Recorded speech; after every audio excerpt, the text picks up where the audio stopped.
Okay, now we're going to call the policy and personnel to order, and Natalie is going to, first thing up is talk about the HAC advertisement.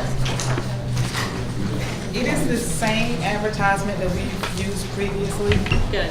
So nothing has changed. What positions? Okay, I see them.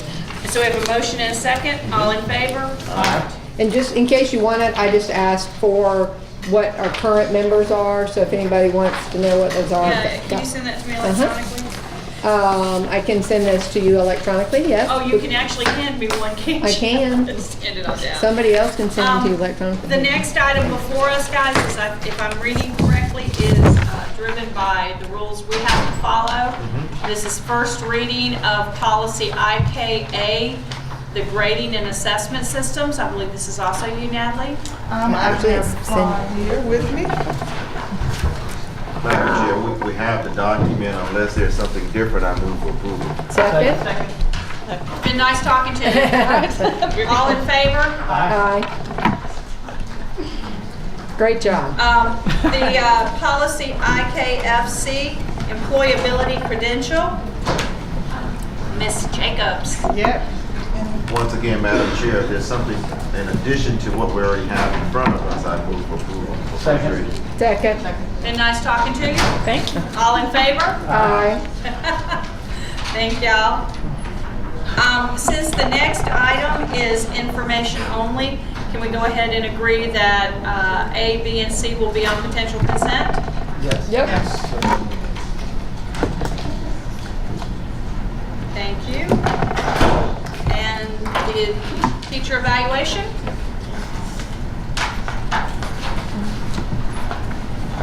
One of my evaluators is coming in. I misjudged how quickly you would fly through that part based on how lengthy the beginning part was. So I told her I'd call her, so she's on the way Let me just in. help you along the way, Madam Chair. I know we have the packet, but if Ms. Nichols can just give bullet points and not go page by page, just an overview. And if we have any questions, we can ask. That would be my recommendation. I agree. I have a PowerPoint that I can go through very quickly. Or, Yeah. but I She need, made the PowerPoint, guys. We gotta let her show it. Hold it. no, I don't have to. But No, we want you, we'll get lots of questions on this, so. Now I was going to say, in the future you'll get some questions, but isn't this more or less driven by state and State Department of Education? yeah. It is, and I think what Terry Nichols can talk about is her work with Teacher Cabinet to make sure that our teachers understand the process, because they didn't understand it in the past as well as we would have liked. Okay. And the teacher cabinet has blessed us. Yes, sir, they have. It took till last week till we got everything just right, but absolutely, Okay. they have signed off. I believe it is as it was, they recommended at their last meeting. Well, it is. Go for it. This is the, the state requires every school district in the state to submit a plan for how they're going to evaluate teachers, and this is expanded ADEPT plan. And when it's due to the state on June the 1st, we got an extension to like June the 3rd to make sure that everybody had an opportunity to give input. We had stakeholders input in all of the elements of our plan. From the teacher cabinet, the teacher roundtable, all of our reading coaches were looked at it, principals, assistant principals, and district staff. So folks were able to give their bullet points and their feelings on the ADEPT plan. I would like to say, though, that many parts of this plan are dictated by state and state law. So there's room for a little bit of adding some things and tweaking, but a lot of it is just mandated. The entire plan really talks about the evaluation instrument and the scoring. Our classroom teachers, all contract levels, will be using the South Carolina Teaching Standards 4.0. That's what SCTS stands for. It's a new evaluation system replacing safety. This is Eileen Porter McDonald. She's one of the 4 teacher evaluators in the Office of Teacher Evaluation, and she's agreed to come today in case you all have any questions. They are really the folks that are on the ground running with this every single day. The other evaluation instrument is for guidance, speech, and media, and they're going to be continuing to use the same evaluation process through ADEPT that we've always used for those. And all districts must report all formal evaluations to the State Department of Education. The expanded ADEPT timeline in our plan, we are required to put a timeline in there. Beginning in May, last month, through September, we will be training 350 evaluators on the SCTS 4.0 rubric. It is a state 3-day mandatory training that folks have to go through a training and pass a test in order to be able to evaluate teachers. We're in the middle, we're not in the middle, we are at the very beginning of doing that. Now our evaluators and myself and Adrian Lauder and our mentors have all been through. We are trainers, and we are now training our principals and assistant principals and other district staff. We'll start our third 3-day cycle tomorrow morning. May through October, the evaluation orientation for teachers will take place. It has to be finished by October. Every teacher has to have an orientation to the evaluation process before the evaluation can start. September through December is our preliminary evaluation period, and January through April is our final evaluation period. We have a series of dates that we turn into the state, and we have to adhere to those dates. One part of our teacher evaluation, a very huge part, is student learning objectives, and you talked a lot about measuring student achievement and teachers and outcomes for children. This is every teacher that teaches children has to set a student academic growth goal, a student learning objective for his or her students, and all classroom teachers. It's a requirement by the state that they do that, and this year that they may choose from the bank of that CCSD has, which we've had for a couple of years. But what's new this year is create your own. That came from a desire by some teachers that didn't want to use what was in the bank. They would like to create their own, which is really probably even best practice, is to create your own, and we wholeheartedly endorse that. And so with the help of Learning Services, we'll be helping those teachers in the creation of their own student learning objectives. And all of that information is housed in our human capital management system called On Track this year. A huge piece that the state mandates is that we have to do an induction and mentoring program. I won't read all of those to you, but our induction program is one of the best in the state. Actually, we've had folks come from all over to look at what we've done for our induction. Induction are our first-year teachers. And we have trained mentors for all induction teachers. We follow all the district and state guidelines and procedures. We provide a lot of services for our teachers, both in Charleston County and throughout the community.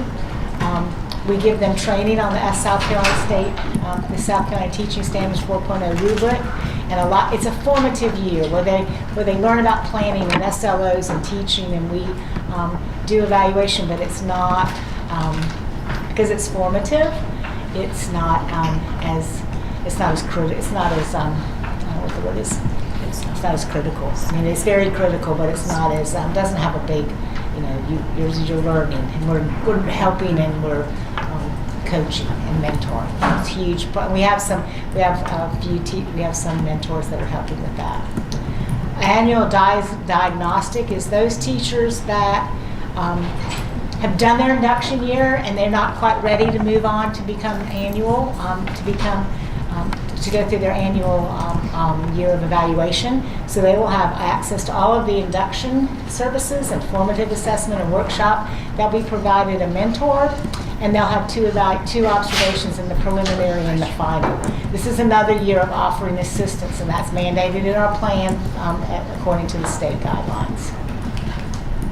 GBE, that stands for goals-based evaluation. This is for the majority of our teachers, or our GBE, and this is really big because the state says that the SLO will serve as the GBE for classroom teachers, and that's exactly what's going to happen. This was one area that had a lot of discussion and debate about, but in our plan that we submitted to the state, the SLO will be the teacher's GBE. We're not adding anything to it. The state said that will count as the GBE, and it will count as the GBE. You said GBE stands for what? Goals-based evaluation. Goals.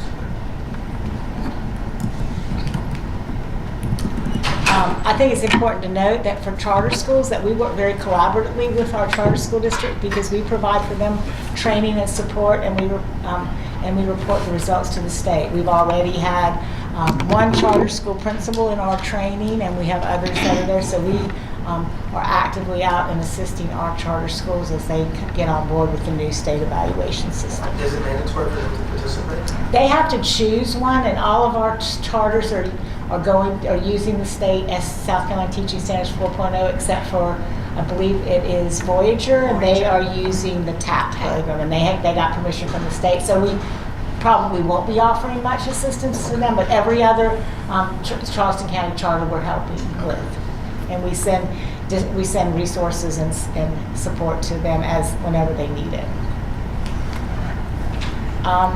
The whole basis of our teacher evaluation system is really continuous improvement. And I think the biggest strengths are that we provide mentors.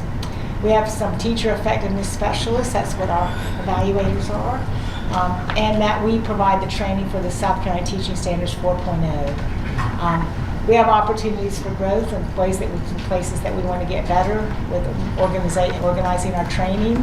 And implementing a new evaluation teacher system for all teachers and principals and evaluators is a big undertaking, but it's something that we're certainly taking very seriously, and I think we're off to a really good start on that for sure.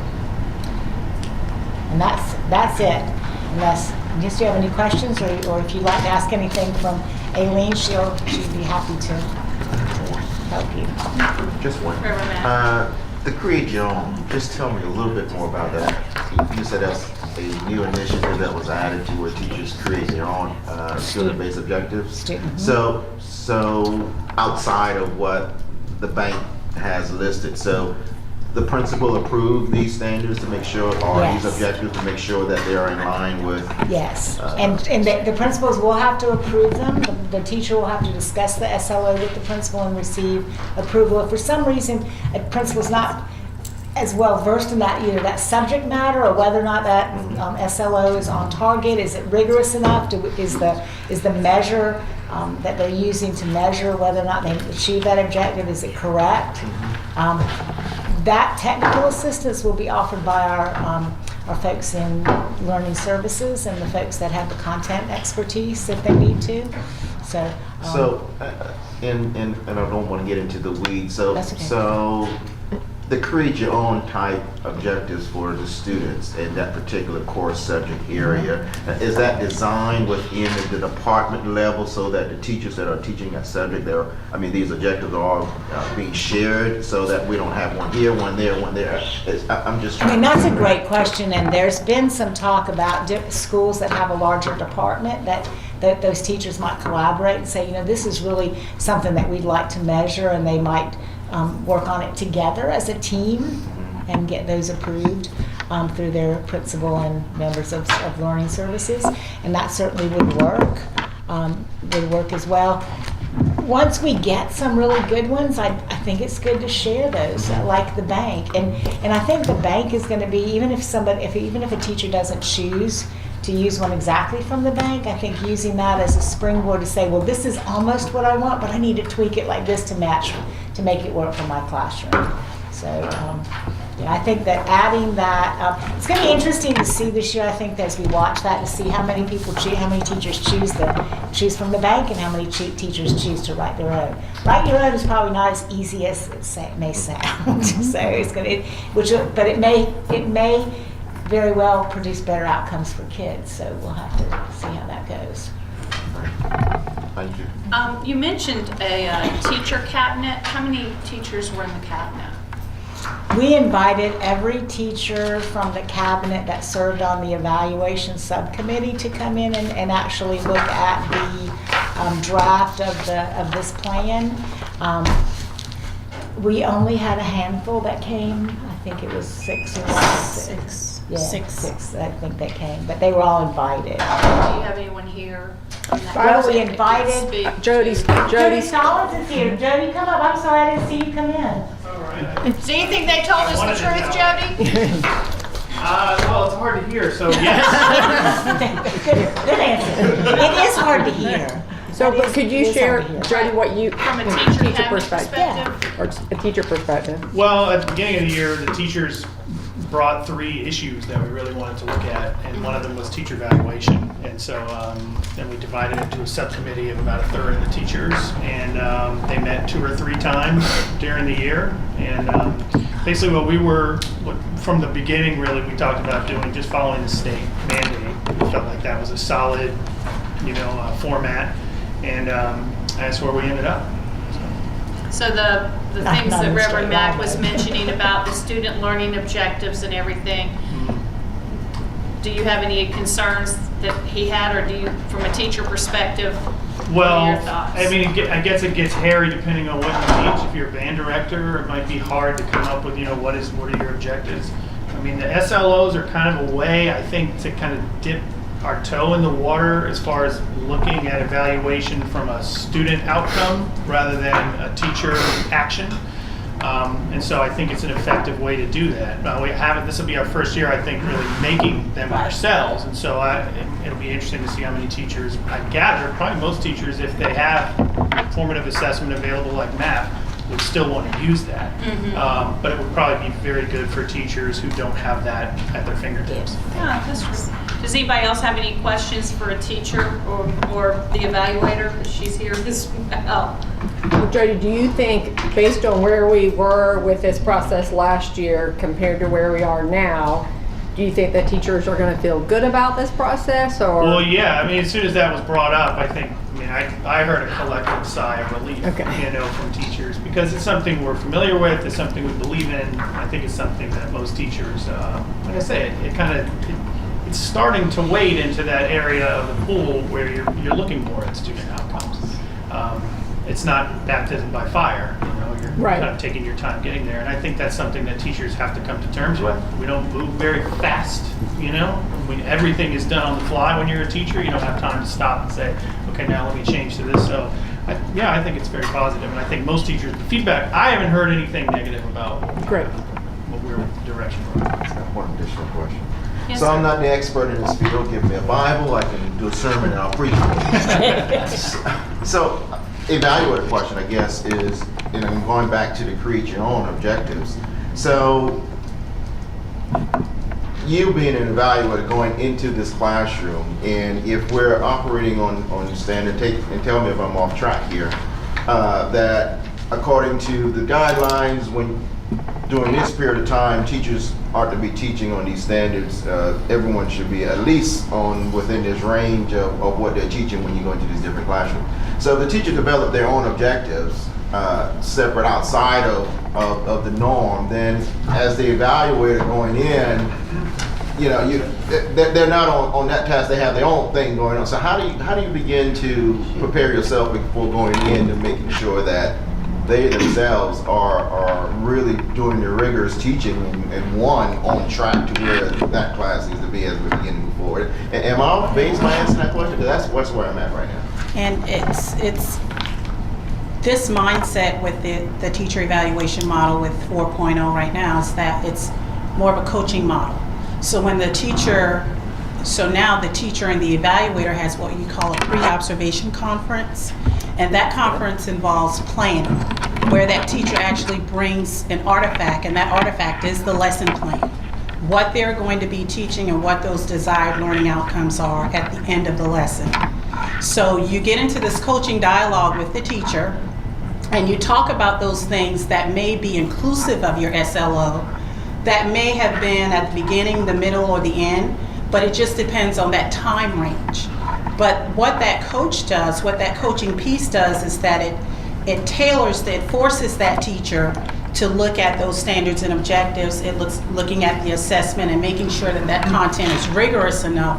All those things that we want in the SLO and all those things we want to measure and find out at the end of the race when those students are done with that specific unit. So I think with the old system, we're so accustomed to not getting that. But with 4.0, that teacher has that opportunity to show that lesson plan or show that planning aspect and see how students are growing Great. at a desirable rate. So this isn't a question, but just a suggestion, Erica. I'd love, maybe Terry or a group could do this for Paul Bauer since he isn't here today. great for him to learn about this. And we could also come back and actually give Oh, yeah, for the you, YouTube channel, that'd be a great idea. we could actually come back and give you more in-depth on what the actual South Carolina Teaching Standards 4.0 rubric with the pre-observation conference, the conference, Sure. and the post at some time, because it's a big change from where we were with the old, just come in and observe, and you might, in October, and you might not find out how you did until December. Yeah, So that's I okay. think teachers will really like this better. Mr. Stallings, thank you for coming and being a teacher voice, because sometimes we don't get to hear that. We know there's this group that was involved, but thank you for coming so we could actually hear it from a teacher. I appreciate the invitation. And thank you for the work you're doing. Thank you. Thank you all. Great work, great work. Thank you. And if there are no more questions, that concludes the policy personnel meeting.